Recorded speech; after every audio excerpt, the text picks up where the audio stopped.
నమస్కారం G news కి స్వాగతం. ముందుగా హెడ్లైన్స్ చూద్దాం.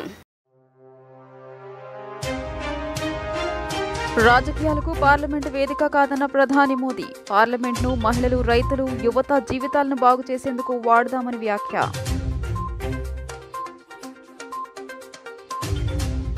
అసెంబ్లీ కమిటీలో బీఏసీ సమావేశం. జూలై 26 వరకు ఏపీ అసెంబ్లీ సమావేశాలు నిర్వహించాలని బిజినెస్ అడ్వైజరీ కమిటీ నిర్ణయం.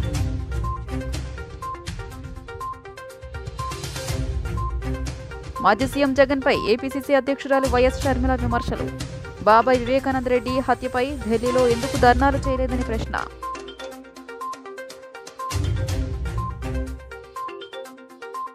దుర్గా కోఆపరేటివ్ బ్యాంక్ వద్ద డిపాజిట్దారుల నిరసన. కాలపరిమితి అయిపోయిన డిపాజిట్లకు వెంటనే డబ్బు చెల్లించాలని డిమాండ్. ఇక డీటెయిల్స్ చూస్తే రాజకీయాలు చేయటానికి పార్లమెంటు వేదిక కాదని, దేశం కోసం ఉందని ప్రధాని మోదీ ప్రతిపక్షాలకు హితవు పలికారు. నేడు పార్లమెంట్ సమావేశాలకు ముందు ఆయన మాట్లాడుతూ, మనం 2029 ఎన్నికల్లో మరోసారి తలపడదాం. అప్పటి వరకు పార్లమెంట్ను మహిళలు, రైతులు, యువత జీవితాలను బాగు చేసేందుకు వాడదామని పేర్కొన్నారు. సభలో నిరంతరం గందరగోళం వల్ల కొందరు సభ్యులు తమ పాయింట్లను చెప్పలేకపోతున్నారని ప్రధాని మోదీ పేర్కొన్నారు. ప్రజలు తీర్పు ఇచ్చేశారని చెప్పిన మోదీ ఇక ఆ రాజకీయాల నుంచి పార్టీలు బయటకు వచ్చి దేశం కోసం పనిచేయాలని పిలుపునిచ్చారు. ఈసారి ప్రవేశపెట్టబోయే బడ్జెట్ అత్యంత కీలకమైందని ప్రధాని మోదీ అభివర్ణించారు. వచ్చే 5 ఏళ్లకు తమకు కార్యనిర్దేశం చేసేదిగా ఈ బడ్జెట్ ఉంటుందని పేర్కొన్నారు. అంతేకాదు, వికసిత్ భారత్కు ఇది పునాది వేస్తుందని చెప్పారు. దాదాపు 60 ఏళ్ల తర్వాత మూడోసారి ఒకే ప్రభుత్వం అధికారం చేపట్టిందన్నారు. కేంద్రంలో ఎన్డీఏ సర్కారు మూడోసారి కొలువుదీరిన తర్వాత తొలిసారి బడ్జెట్ను సమర్పించేందుకు పార్లమెంటు సోమవారం నుంచి సమావేశమైంది. ఈ సమావేశాలు ఆగస్టు 12 వరకు కొనసాగుతాయి. మంగళవారం పూర్తిస్థాయి బడ్జెట్ను ప్రవేశపెట్టనున్నారు. ప్రభుత్వం 6 బిల్లులను సభామోదం కోసం తీసుకురానుంది. కాగా నీట్, ప్రశ్నపత్రం లీకేజీ, రైల్వే భద్రత, కావడి యాత్ర మార్గంలో హోటళ్లపై యజమానుల పేర్లు రాయాలనే నిబంధన వంటి అంశాలపై కేంద్రాన్ని ఐక్యంగా నిలదీయాలని విపక్షం భావిస్తోంది. మరోవైపు బడ్జెట్ సమావేశాల కార్యాచరణపై చర్చించేందుకు రక్షణ మంత్రి రాజ్నాథ్ సింగ్ అధ్యక్షతన ప్రభుత్వం దీనిని నిర్వహించింది. इस पवित्र दिवस पर एक महत्वपूर्ण सत्र का प्रारंभ हो रहा है और सावन के इस पहले सोमवार को देशवासियों को बहुत बहुत शुभकामनाएं देता हूं। आज संसद का मानसून सत्र का भी आरंभ हो रहा है। देश बहुत बारीकी से देख रहा है कि संसद का यह सत्र सकारात्मक हो, सृजनात्मक हो और देशवासियों के सपनों को सिद्ध करने के लिए एक मजबूत नींव रखने वाला हो। भारत के लोकतंत्र की जो गौरव यात्रा है, उसमें ये एक महत्वपूर्ण पड़ाव के रूप में मैं देख रहा हूं। व्यक्तिगत रूप से मुझे भी, हमारे सभी साथियों को भी ये अत्यंत गर्व का विषय है कि करीब 60 साल के बाद कोई सरकार तीसरी बार वापस आए और तीसरी पारी का पहला बजट रखने का सौभाग्य प्राप्त हो। ये भारत के लोकतंत्र की गौरव यात्रा की अत्यंत गरिमापूर्ण घटना के रूप में देश इसे देख रहा है. అసెంబ్లీ కమిటీ హాల్లో బీఏసీ సమావేశం ముగిసింది. అసెంబ్లీలో చర్చించాల్సిన అంశాలతో పాటు ఎన్ని రోజులు సభ నిర్వహించాలన్న దానిపైన కూడా చర్చించారు. ఈ సమావేశానికి స్పీకర్తో పాటు సీఎం చంద్రబాబు, శాసనసభ వ్యవహారాల శాఖ మంత్రి పయ్యావుల కేశవ్, పౌర సరఫరాల శాఖ మంత్రి నాదెండ్ల మనోహర్, బీజేపీ ఎమ్మెల్యే విష్ణుకుమార్ రాజు హాజరయ్యారు. ఏపీలో ఓట్ ఆన్ అకౌంట్ బడ్జెట్ సమావేశాలు నిర్వహించేందుకు సీఎం చంద్రబాబు సిద్ధమయ్యారు. ఈ నేపథ్యంలో జూలై 26 వరకు ఏపీ అసెంబ్లీ సమావేశాలు నిర్వహించాలని బిజినెస్ అడ్వైజరీ కమిటీ నిర్ణయించింది. బీఏసీ నిర్ణయం ప్రకారం 5 రోజుల పాటు అసెంబ్లీ సమావేశాలు జరగనున్నాయి.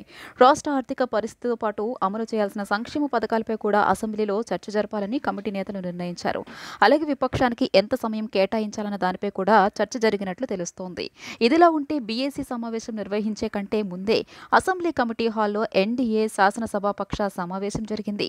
అసెంబ్లీలో అనుసరించాల్సిన వ్యూహంపై కూటమి ఎమ్మెల్యేలకు దిశానిర్దేశం చేశారు CM Chandrababu, deputy CM Pawan.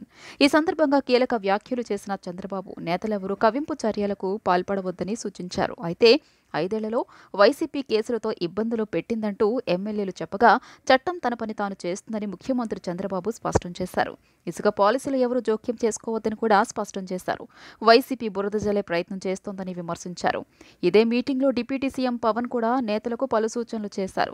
ప్రజలకు చేరువుగా పరిపాలన అందించాలన్నారు. ఇసుకతో పాటు రవాణా రేట్లు ఇంకా తగ్గాలని అభిప్రాయపడ్డారు. ప్రభుత్వానికి చెడ్డ పేరు రాకుండా ఎమ్మెల్యేలంతా కలిసి పనిచేయాలని డిప్యూటీ సీఎం పవన్ సూచించారు.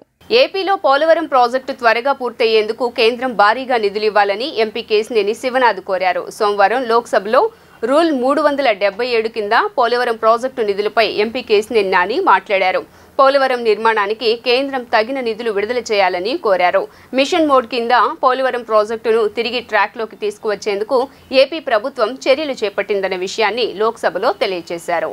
The Polavaram irrigation project is a true national project that will benefit 6 states in India. This project witnessed remarkable progress under the leadership of Chandrababu Naidu. By 2019, an impressive 71.93% of civil works and 18.66% of land acquisition and resettlement has been completed. However, from 2019 until May 2024, during the tenure of previous government in Andhra Pradesh, only 3.84% of civil works and 3.89% of land acquisition tasks were accomplished. Now, with a mission of model approach, the current Andhra Pradesh government has taken a decisive step to get Polavaram project back to track. The Chief Minister has declared every Monday a Polavaram day. This approach promises accelerated progress and timely completion. Thus, we earnestly urge upon the central government to release the sufficient funds for the development of critical projects and also the misuses done in the project. Also, inquiry the misuses done in the previous government during the project. The Polavaram project is more than a just infrastructure. It is a lifeline that will fulfill the growth and future of Andhra Pradesh. Thank you, madam. మాజీ CM YCP అధినేత YS Jagan హత్య రాజకీయాలు చేశారని AP Congress అధ్యక్షురాలు YS Sharmila విమర్శించారు. జగన్ సొంత చెల్లెళ్లకు వెన్నుపోటు పొడిచారన్నారు. బాబాయ్ వివేకానందరెడ్డి హత్యపై ఢిల్లీలో ఎందుకు ధర్నా చేయలేదని ప్రశ్నించారు. బాబాయ్ను చంపిన వారితోనే కలిసి తిరుగుతున్నారని విమర్శించారు. వైఎస్ షర్మిల మాజీ ముఖ్యమంత్రి జగన్పై కీలక వ్యాఖ్యలు చేశారు. వినుకొండ ఘటన వ్యక్తిగత కారణాలతో జరిగిందని, రాజకీయ హత్య కాదన్నారు. వర్షాలతో రైతులు, ప్రజలు తీవ్ర ఇబ్బందులు పడుతున్నారని, వారిని ప్రజలు ఆదుకోవాలన్నారు. ఏపీలో వర్షాల బీభత్సాన్ని సృష్టించాయని వైఎస్ షర్మిల అన్నారు. లక్షల ఎకరాల్లో పంట నష్టం జరిగిందన్నారు. గత 5 ఏళ్లుగా వైసీపీ పాలనలో తీవ్ర ఇబ్బందులు పడిన రైతన్నలను వర్షాలు మరిన్ని ఇబ్బందుల్లోకి నెట్టాయన్నారు. వైఎస్ఆర్ చేపట్టిన జల యజ్ఞాన్ని గత ప్రభుత్వం పూర్తిగా నిర్లక్ష్యం చేశారన్నారు. కనీసం ప్రాజెక్టుల మెయింటెనెన్స్ లేకపోవడం, గేట్లు ఊడిపోయిన సందర్భాలు చూశామన్నారు. ఇటీవల వరదలతో రైతులు తీవ్రంగా నష్టపోయారని, ప్రభుత్వం వారిని ఆదుకోవాలని కోరారు. కూటమి ప్రభుత్వం పంట నష్టంపై అంచనా వేసి వీలైనంత త్వరగా రైతులను ఆదుకోవాలని డిమాండ్ చేశారు. భారీ వర్షాలతో తీవ్ర నష్టం జరిగిందని, దీనిని రాష్ట్ర విపత్తుగా ప్రకటించాలన్నారు. కేంద్ర బడ్జెట్లో ఏపీకి ఎప్పుడూ మొండి చేయి చూపుతున్నారని, ఈ ఏడాదైనా ఏమైనా మార్పు ఉంటుందేమో చూడాలన్నారు. రాజధానికి కట్టడానికి 1,00,000 కోట్ల రూపాయలు అవుతుందని, రాజధానిని ఎలా నిర్మిస్తారని ప్రశ్నించారు. Visakha steel plant railway zone విషయంలో ఇన్నాళ్లు వైసీపీ, బీజేపీ నాటకాలు ఆడాయన్నారు. ఆంధ్ర రాష్ట్రంలో గత వారం రోజులుగా వర్షాలు సృష్టిస్తున్న బీభత్సాన్ని మనం అందరం చూస్తున్నాం. కోస్తాంధ్రలో అయితే ఏమి, ఉభయ గోదావరి జిల్లాలు అయితే ఏమి, విశాఖ ప్రాంతం అయితే ఏమి, ఏజెన్సీ ప్రాంతం అయితేనేమి, ఇలా అన్నీ దాదాపుగా మునిగిపోయాయి. లక్షల ఎకరాలలో పంట నష్టం జరిగింది. వేల కోట్ల ఆస్తి నష్టం కూడా జరిగింది. అసలే మన రాష్ట్రంలో రైతాంగం మొత్తం చితికిపోయి ఉన్న పరిస్థితి. చితికిపోయి ఉన్న రైతుల మీద మళ్ళీ పిడుగుపడ్డట్టు అయ్యింది. ఆంధ్ర రాష్ట్రంలో రైతులకు విలువ లేదు, పండించిన పంటకి గిట్టుబాటు ధర లేదు. గత 5 సంవత్సరాలుగా రైతులు వైసీపీ సర్కార్లో జగన్మోహన్ రెడ్డి గారు చేసిన నిర్లక్ష్యంలో ఎంత చితికిపోయి ఉన్నారో అందరం చూసాం. రాజశేఖర రెడ్డి గారు ముఖ్యమంత్రిగా 5 సంవత్సరాలే ఉన్నా 5 సంవత్సరాలలో రైతుకు పెద్దపీట వేశాడు, రైతుల్ని ఆదుకున్నాడు, రైతులకు రుణమాఫీ చేశాడు. ఎన్నో పథకాలు రైతుల కోసమే చేసిన వ్యక్తి, రైతు పక్షపాతిగా నిలిచిన వ్యక్తి రాజశేఖర రెడ్డి గారు. కనీసం రాజశేఖర రెడ్డి గారు మొదలుపెట్టిన జలయజ్ఞం కూడా జగన్మోహన్ రెడ్డి గారు అధికారంలోకి వచ్చిన 6 నెలలకే పూర్తి చేస్తామని చెప్పి కూడా విస్మరించాడు. ఒక జలయజ్ఞంలో కొత్త ప్రాజెక్టులు కట్టడం కాదు కదా, అసలు ఉన్న ప్రాజెక్టులను కూడా కనీసం మెయింటెనెన్స్, కనీసం రిపేర్స్ కూడా చేయకపోతే ఎన్నో ప్రాజెక్టులలో గేట్లు ఊడి కూడా నదులలో తేలడం మేము చూసాం. దుర్గా కోఆపరేటివ్ బ్యాంకులో కాలపరిమితి అయిపోయినా డిపాజిట్దారులకు వెంటనే డబ్బు చెల్లించాలని బ్యాంక్ యాజమాన్యాన్ని సిపిఐ నగర కార్యదర్శి జి కోటేశ్వరరావు డిమాండ్ చేశారు. డిపాజిట్దారులు భవిష్యత్తులో అవసరాల కోసం బ్యాంకులో దాచుకున్న డబ్బును చెల్లించకపోవడం దుర్మార్గపు చర్యగా అభివర్ణించారు. వన్ టౌన్లోని సిపిఐ కార్యాలయంలో మీడియాతో మాట్లాడిన ఆయన అప్పులిచ్చిన వారి ఆస్తులు జప్తు చేసి ఖాతాదారులకు చెల్లించాలన్నారు. డిపాజిట్దారులకు వెంటనే డబ్బు చెల్లించేలా ప్రభుత్వం చర్యలు తీసుకోవాలని, లేదంటే పెద్ద ఎత్తున పోరాటం చేయాల్సిన పరిస్థితి వస్తుందని హెచ్చరించారు. విజయవాడ నగరంలో చరిత్ర కలిగినటువంటి దుర్గా కోఆపరేటివ్ బ్యాంకు ఎంతోమందికి ఆర్థిక స్థితిగతులు పెంచేదానికోసం సహాయపడినటువంటి బ్యాంకు ఈ రోజున బ్యాంకులో డబ్బులు దాచుకున్నటువంటి డిపాజిట్దారులకి గత 2 సంవత్సరాలుగా ఎవరికి కూడా కాలపరిమితి అయిపోయినటువంటి డిపాజిట్లు కూడా తిరిగి డబ్బులు చెల్లించకపోవడంతో తీవ్రమైనటువంటి ఇబ్బందులు ఎదుర్కొంటా ఉన్నారు. ఎవరైతే డిపాజిట్ చేశారో వారి ఇళ్లలో పెళ్లిళ్ళు చేసుకోవాలన్నా, చదువులు కావాలన్నా కాలపరిమితి అయిపోయినటువంటి డిపాజిట్ని బ్యాంకు సకాలంలో చెల్లించకపోవడంతో ఇబ్బంది పడుతూ ఉన్నారు. తక్షణమే డిపాజిట్దారులకి తిరిగి వారి డబ్బుని చెల్లించవలసిందిగా సిపిఐగా విజ్ఞప్తి చేస్తున్నాం. సుమారు 10,000 మంది డిపాజిట్దారులు చిన్న మొత్తాల నుంచి పెద్ద మొత్తం వరకు 40 కోట్ల రూపాయలు దాదాపు డిపాజిట్లు చెల్లించినటువంటి బ్యాంకులో ఉన్నాయి.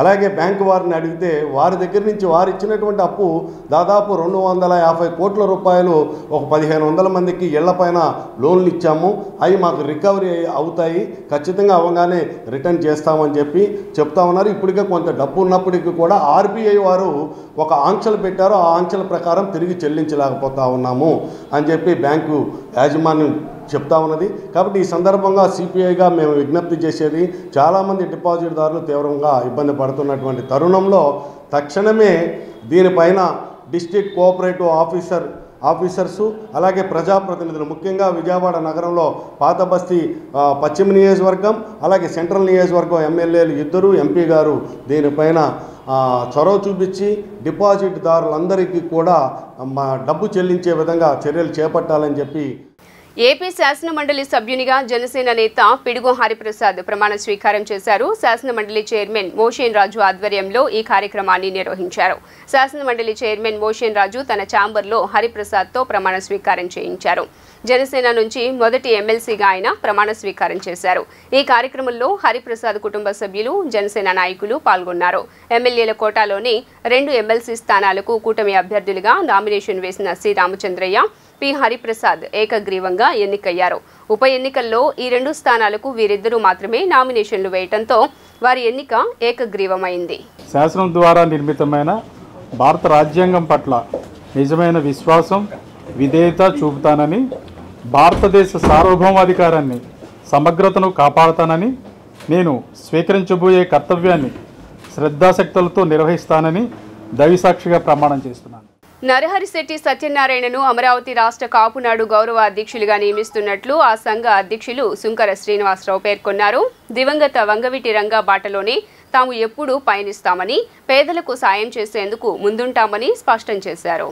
అమరావతి రాష్ట్ర కాపునాడు గౌరవ అధ్యక్షులుగా నరహరిశెట్టి సత్యనారాయణను ఎన్నుకున్నట్లు ఆ సంఘం అధ్యక్షులు సుంకర శ్రీనివాసరావు తెలిపారు. ఈ సందర్భంగా గాంధీనగర్ ప్రెస్ క్లబ్ నందు ఏర్పాటు చేసిన విలేకరుల సమావేశంలో ఆయన మాట్లాడుతూ దివంగత వంగవీటి రంగాకు ముఖ్య అనుచరుడు తాను పనిచేశానని, తాను కాబడి శ్రీనుగా సుపరిచితమని పేర్కొన్నారు.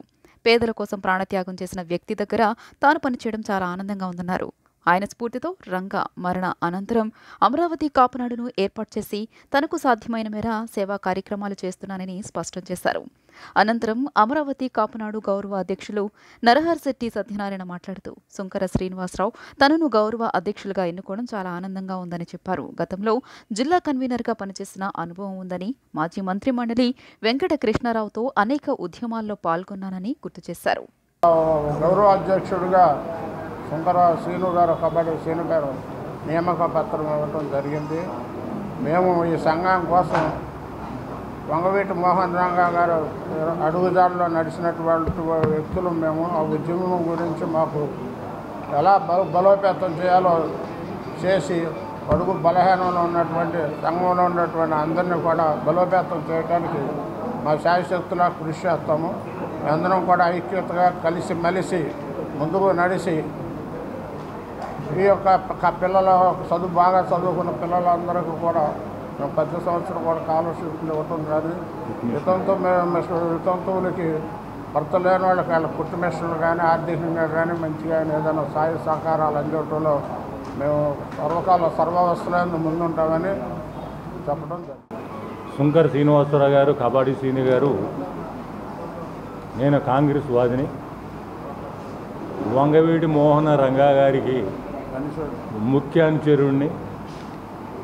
నా ఆరాధ దైవం వంగవీటి మోహన్ రంగా గారు. నన్ను ఒక బిడ్డగా, ఒక తమ్ముడిగా నన్ను ఆదరించి ఇంటి పేరు శంకరాన్న ఉన్నప్పటికీ కబడ్డీ సీన్ అని చెప్పని కేకేయడంతో ఆంధ్రప్రదేశ్ మొత్తం అంతా కబడ్డీ సీన్ అయిపోయింది. మరి అలాంటి నాయకుడు బడుగు బలహీన వర్గాల కోసం, పేదల కోసం ఎంతో కష్టపడినటువంటి వ్యక్తి దగ్గర నేను ఆయన ఆర్గనైజర్లో పనిచేయడం అన్నది నాకు ఇవాళకి ఎంతో సంతృప్తిగా ఉంది.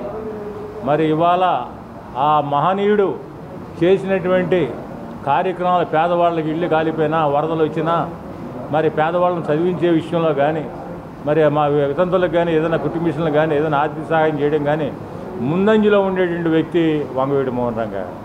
మరి అలాంటి వంగవీటి మోహన్ రంగా గారు మరి మరణించినాక చాలా అస్తవ్యస్తంగా మా కాపు, తెలగ, బలియ, ఒంటరి కులాల్లో చాలా కూడా ఆర్థికంగా చదువుకోలేని పరిస్థితి, చదువుకునే పరిస్థితి ఉన్నా కూడా సహాయం చేయలేని పరిస్థితి ఏర్పడింది.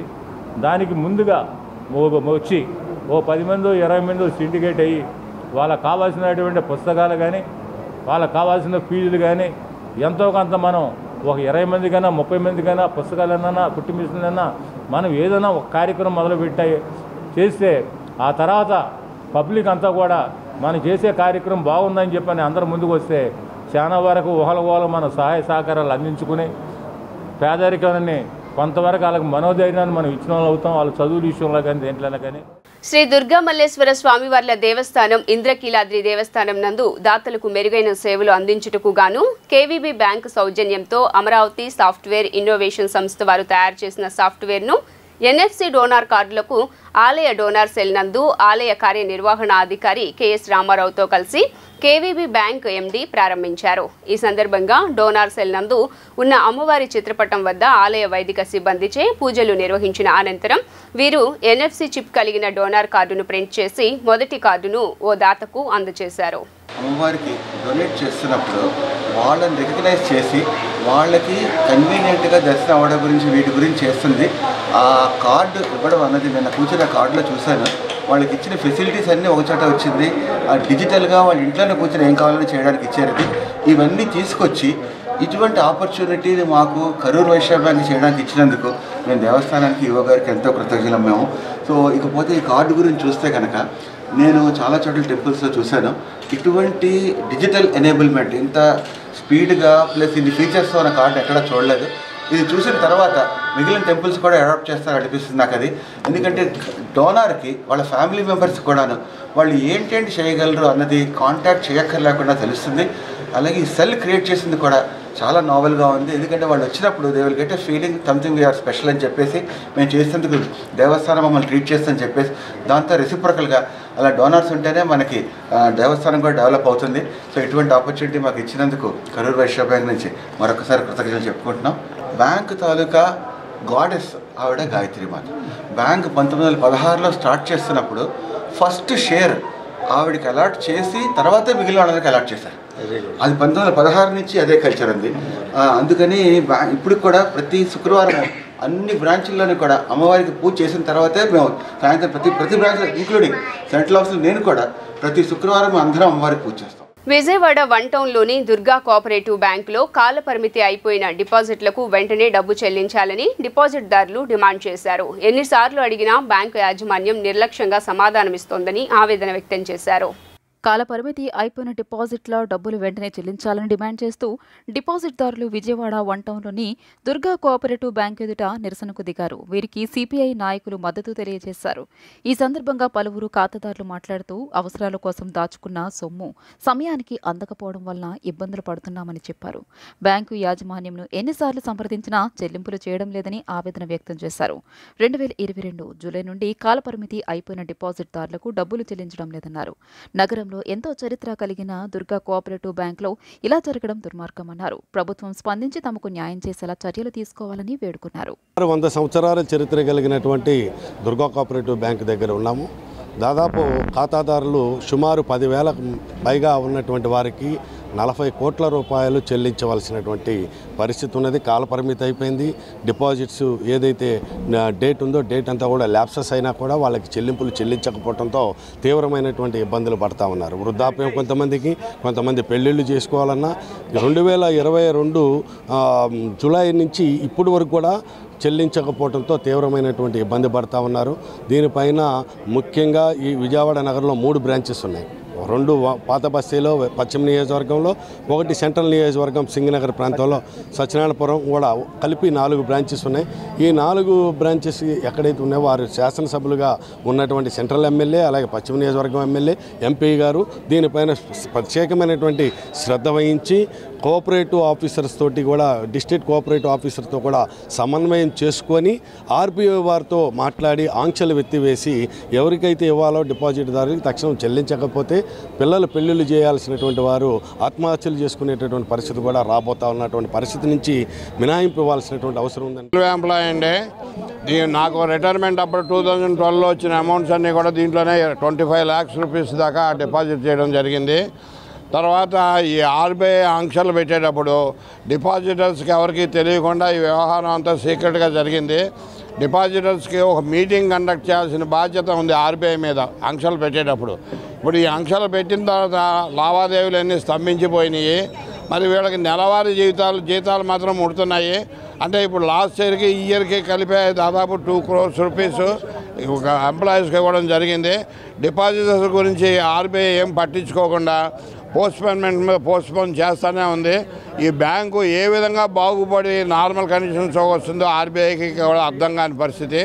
అప్పుడు ఆర్బీఐ ఏం చేయాలంటే ఈ డిపాజిటర్స్కి ఉన్నటువంటి డబ్బులన్నీ కూడా ఆర్బీఐ హ్యాండ్ ఓవర్ చేసి అది లోన్ కింద క్రియేట్ చేసి దుర్గా కోఆపరేటివ్ బ్యాంక్కి లోన్ ఇచ్చినట్టుగా చూపించి ఆ అమౌంట్స్ అన్నీ తనే పర్సనల్గా డిస్పర్స్ చేయాలి. లేదా ఇన్సూరెన్స్ 5 లక్షల రూపాయలు ఉంటే బ్యాంకులో ఉన్నటువంటి డైరెక్టర్స్ వాళ్ళ బంధువులు వాళ్ళకి మాత్రమే అప్లికేషన్స్ తీసుకొని ఫార్వర్డ్ చేసి వాళ్ళకి పేమెంట్లు జరిగినాయి. పోలీస్ బందోబస్తు పెట్టి మిగతా డిపాజిటర్స్ రాకుండా చేసి వాళ్ళే పంచుకున్నారు. పోనీ 11,000 మంది డిపాజిటర్స్ ఉన్నప్పుడు ఎందుకు ఒక 100-200 అప్లికేషన్స్ వచ్చినాయి, మిగతా వాళ్ళు ఎందుకు స్పందించలేదన్నది కూడా ఆర్బీఐ పట్టించుకోలేదు. మా ఫ్యామిలీ మెంబర్స్ అందరూ వెళ్ళిపోయారండి. నాకు ఇప్పుడు తినడానికి కూడా భోజనం చాలా కష్టం అండి. బయటకు ఎక్కడికి వెళ్ళినా నేను మా ఫ్రెండ్స్ నాకు సహాయం చేస్తున్నారు. ఛార్జీలకు కానీ ఏటికైనా భగవంతుడి సేవకి వెళ్తున్నా కూడా వాళ్ళే ఛార్జీలు పెట్టుకెళ్తున్నారు. ఫుడ్కి కూడా ప్రాబ్లం ఉందండి. నా డబ్బులు నాకు ఇప్పించమని కోరుతున్నానండి. వార్తలు ముగించే ముందు హెడ్లైన్స్ మరోసారి. రాజకీయాలకు పార్లమెంటు వేదిక కాదన్న ప్రధాని మోదీ. పార్లమెంట్ను మహిళలు, రైతులు, యువత జీవితాలను బాగు చేసేందుకు వాడదామని వ్యాఖ్య.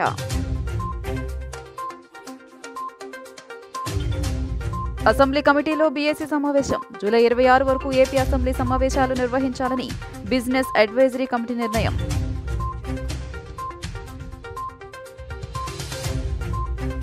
మాజీ సీఎం జగన్పై ఏపీసీసీ అధ్యక్షురాలు వైఎస్ షర్మిల విమర్శలు. బాబాయ్ వివేకానంద రెడ్డి హత్యపై ఢిల్లీలో ఎందుకు ధర్నాలు చేయలేదని ప్రశ్న.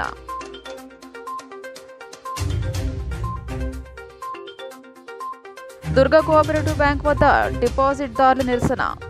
కాలపరిమితి అయిపోయిన డిపాజిట్లకు వెంటనే డబ్బు చెల్లించాలని డిమాండ్. జీ న్యూస్ ఇంతటితో సమాప్తం. తిరిగి వార్తల్లో మళ్ళీ కలుద్దాం. అంతవరకు సెలవు. నమస్కారం.